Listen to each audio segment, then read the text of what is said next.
Hello बच्चों, let's read the question. In the given circuit, capacitor C is used. Here, four options are given. A. For storing potential energy. B. As a bypass to DC component to get AC in RL. C. To remove sparking. And D.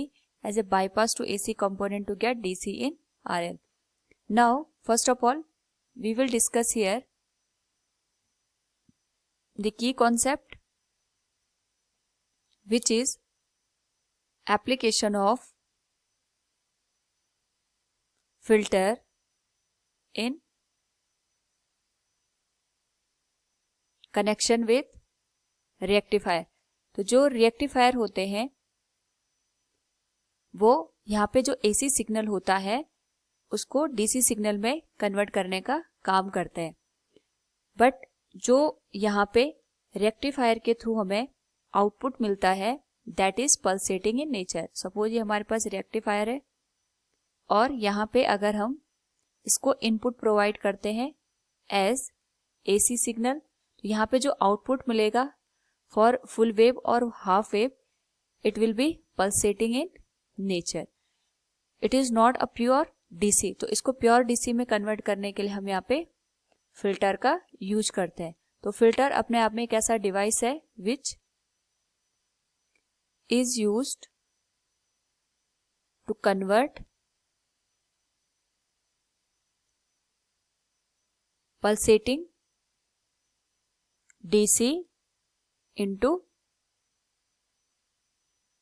Pure DC.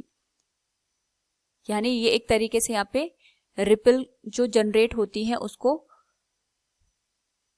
Pure DC में convert करने का काम करता है. तो ripples को cut करके ये एक तरीके से कांस्टेंट वैल्यू हमें प्रोवाइड करता है. तो अगर हम यहाँ पे गिवन फिगर की बात करें तो यहाँ पे जो AC इनपुट गिवन है it is given to the rectifier, और रेक्टिफायर से जो हमें यहाँ पे इनपुट जाता है that is given to the capacitor and here it is a load.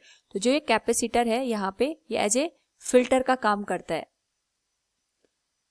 अगर हम इसको वेव फॉर्म के टर्म में देखें, यहाँ पे ये इनपुट सिग्नल हो गया एसी की फॉर्म में, और एसी यहाँ पे एक ऐसा सिग्नल होता है जो पर्टिकुलर टाइम के बाद खुद को रिपीट करता है, और यहाँ पे इसकी जो पोलैरिटी होती है वो एक पर्टिकुलर टाइम के बाद इन्वर्स हो जाती है.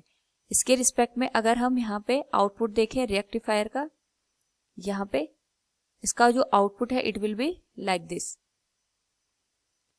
और यहाँ पे जो ये आउटपुट हमें रेक्टिफायर का मिला है it is fed to the capacitor. यही हमें कैपेसिटर को यहाँ पे देना पड़ता है. अब यहाँ पे जब आउटपुट में जो कि रेक्टिफायर के थ्रू हमें मिला है अगर इसकी वैल्यू इंक्रीज होती है तो उस पर्टिकुलर केस में जो कैपेसिटर होता है ये चार्ज होता है इस तरीके से.